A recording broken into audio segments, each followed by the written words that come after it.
Let's go ahead and check out the next Rike knife here. This one is the Alien 1B, black titanium handle, Bowler M390 on the blade. Let's check it out here without further ado.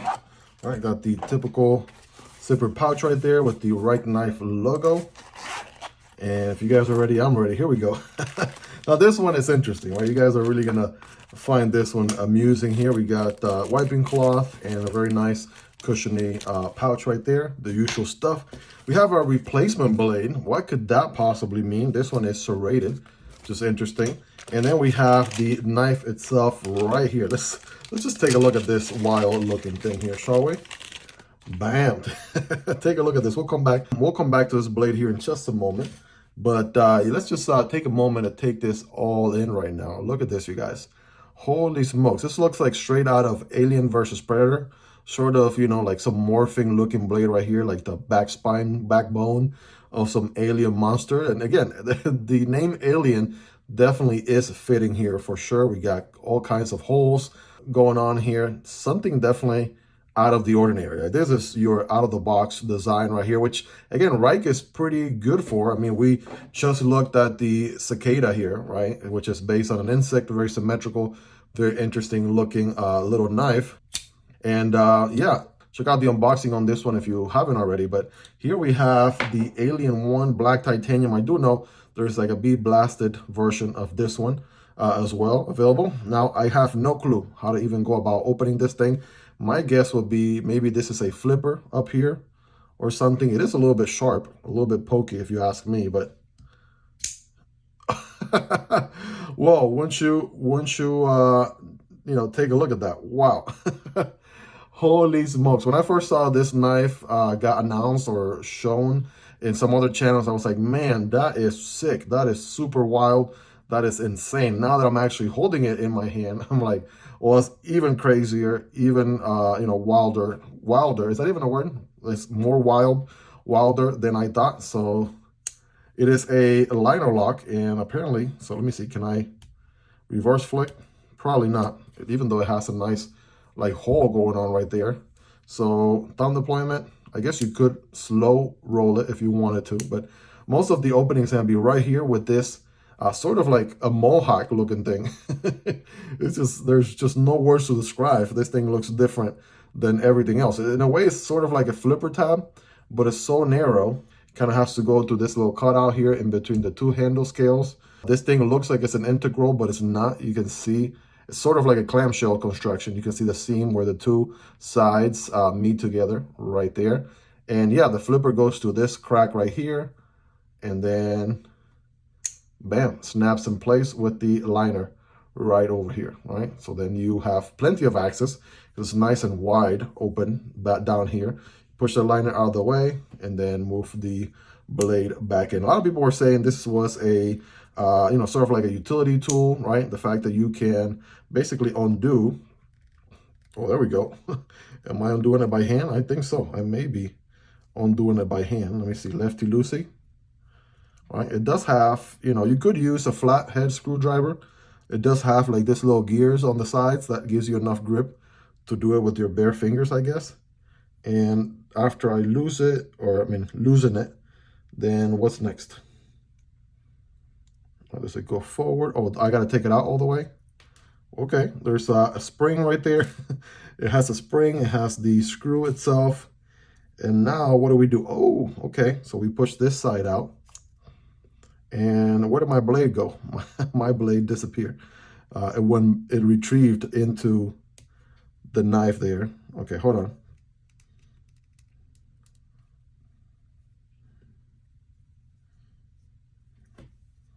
All right, what is going on now?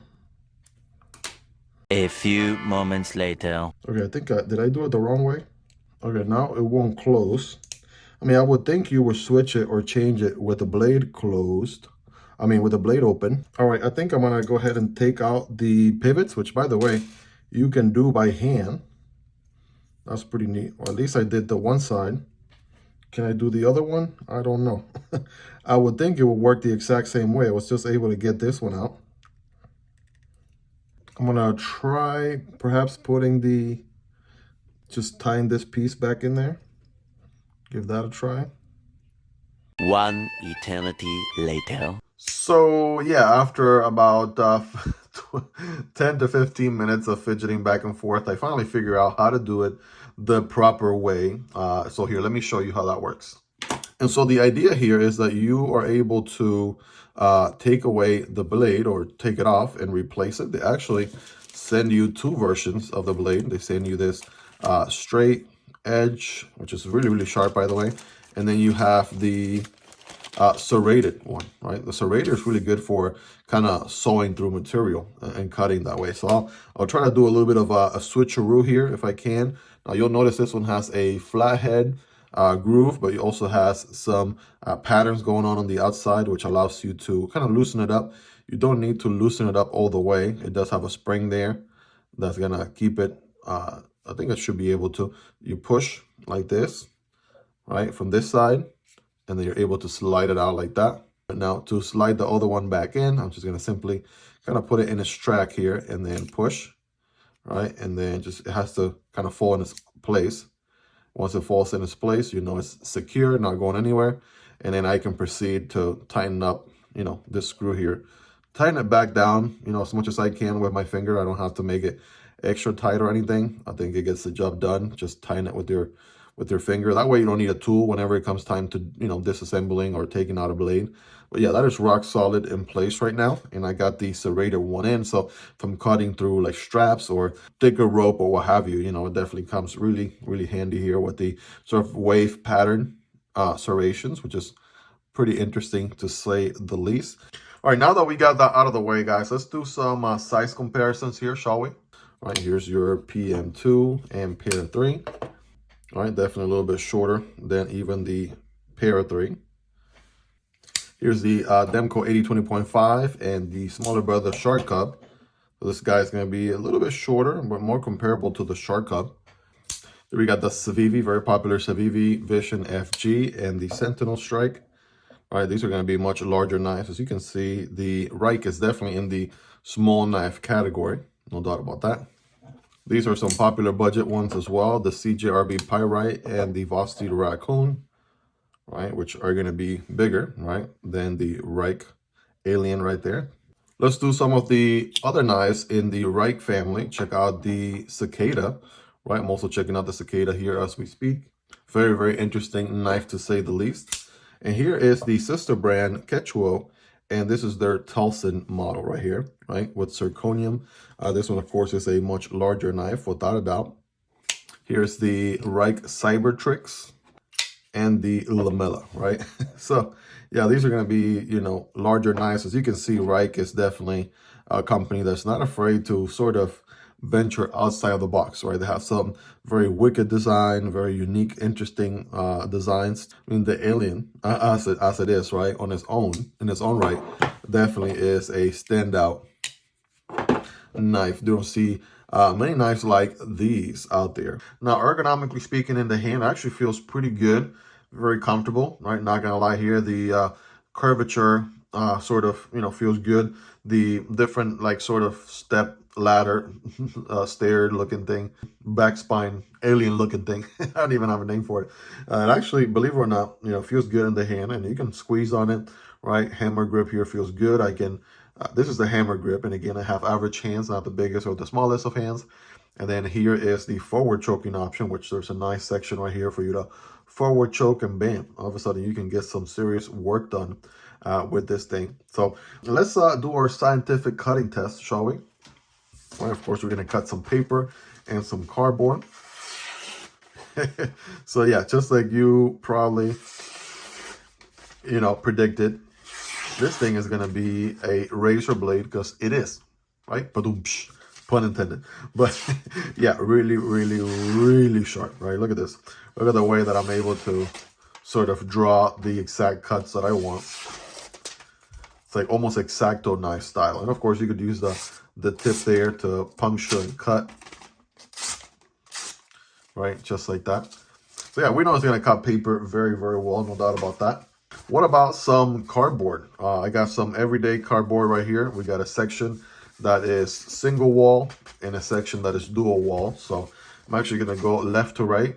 So it's about 1/3 of the section is going to be single wall, and the remaining 2/3 is going to be dual wall. Remember, when cutting cardboard, don't cut perpendicular like this, but rather at an angle like that. And as you can see, it already wants to bite into the cardboard. So I'm gonna forward choke, and it's gonna look something like this. Here we go.